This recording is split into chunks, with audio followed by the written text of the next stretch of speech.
Hi there, it's Dr. Nadia here, and welcome to another episode of Straight Talk About Sales. Today, I wanted to share some feedback on a conversation I recently had with a colleague, and she shared an experience she had with a sales coach who'd given her the input and was training her that basically at the event that she was going to be helping out with sales, that anyone that was in attendance that she was having conversations with were ideal. They were ideal for the program, and it was up to her to convince them that they were a right fit. And to say that I was bothered or even hot and bothered is just a complete understatement. That simply is not true. Everyone you talk to about your program is not a good fit. They're just not. They may be a good fit on paper, but they may not be a good fit personality-wise. They may be a good fit personality-wise, but they may not be a good fit in other ways. It is important for you to understand that part of the reason you're having this conversation is to determine whether or not they're a good fit. And not only if they're a good fit for the program that you're offering them, are they a good fit to work with you? It's important to understand your style, who's great and is going to do well in your programs. And at least, I get it. You cannot take responsibility for what your clients actually do and whether or not they take the action. It's not what I'm talking about. But if you know you're enrolling someone in a program and you're essentially setting them up for failure, then that's problematic. And when I have sales conversations, I'm listening not only to see if they're a good fit and there's a way that we can support them, but I'm also listening to see if they're a good fit for the actual program, if they're going to at least start out in a position to win. And then I share as part of that conversation, here's some of the things that are going to set you up to win. And I list them out, especially if there are any red flags. And I may say, you're a great fit for this program and I know we can help you. However, here are my concerns. And then I list it out. And guess what? They get to choose. They get to make the choice as to whether they're going to make the necessary adjustments to be successful in the program.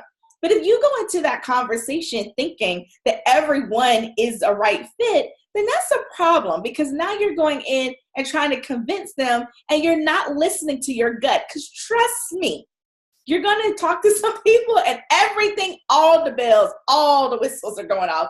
No, no, no, danger, danger, danger, right? And you don't want to force that. So no, just no.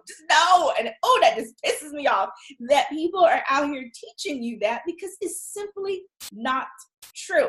And here's the other thing. When you go into a sales conversation and you have that mindset, then it puts you in a really catawampus type of position in terms of power, and not power over people, but power and confidence and going into that conversation.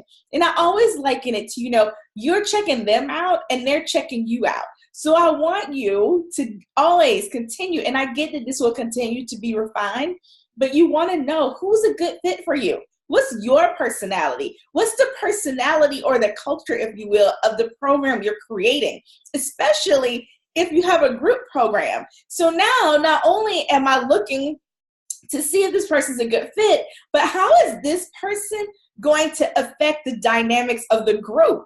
Because we all know that one person can throw the whole dynamics off, and everyone is investing to have a good experience. And if you just take anyone with a pulse and a credit card, that's problematic. So I know that there are coaches out there that are teaching this, and it just pisses me off because it's simply not true. So take some time, get to know who is best. And I get, you may do some betas. You may be like, I thought this person was a good fit and they were not. And here's the other thing. It's better to find out that they're not a good fit in the sales conversation and shut it down versus having to deal with customer service issues or payment challenges or having to kick someone out of the program because they weren't a good fit. Breaking up is hard to do, I'm telling you. So I want you to really think about that.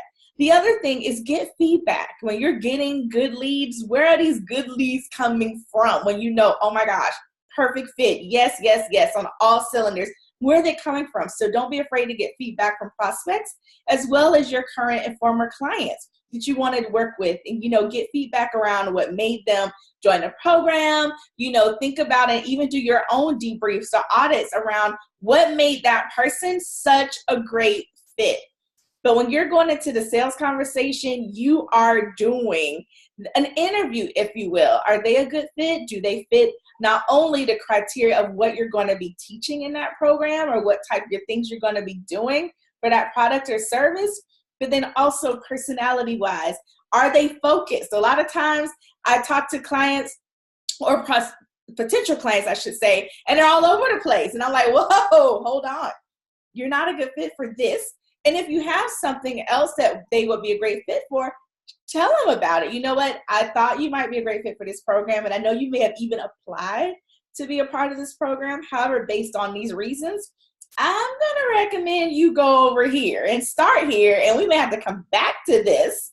And if you don't provide that service, get some good referral partners. There are things that I know people that tend to come to me need. For instance, they may need to do lead gen. I don't do lead gen. I do not do lead generation. However, I know that lead generation is definitely impacts sales and revenue.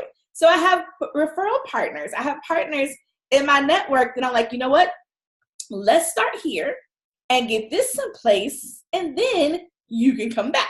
You see how that works? So it's taking all the pressure off of you. You don't have to try to be the jack of all trades. You don't have to pull people into programs that you know in your heart of hearts are not the right fit.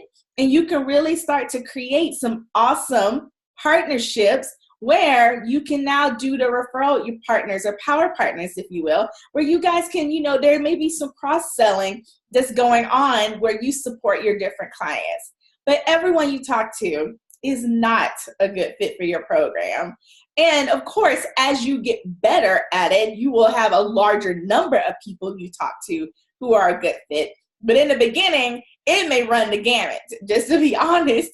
But that's why you have these conversations. You get better at identifying it. You can definitely start to update your marketing materials or your visibility and branding to really start to attract those ideal clients and pull them in so you can have more of those conversations. But everyone you talk to either aren't a good fit or it's not the right time, which is why having a solid follow-up process in place to continue to nurture and build those relationships so that when those prospects are ready, they can then take that step with you. But yeah, don't go into these conversations thinking, oh my gosh, I've completely failed because I talked to someone, even though I'm feeling that they're not a good fit, but someone told me that everyone I talk to or everyone that comes to my event is a great fit for my program. And let me tell you, that simply is not true.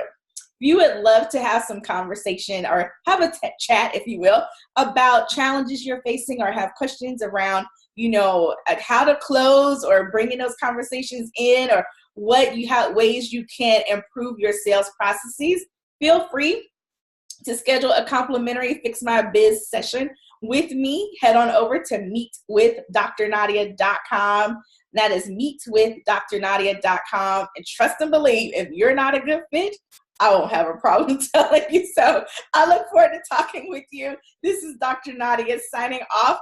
Have a great week. Bye-bye.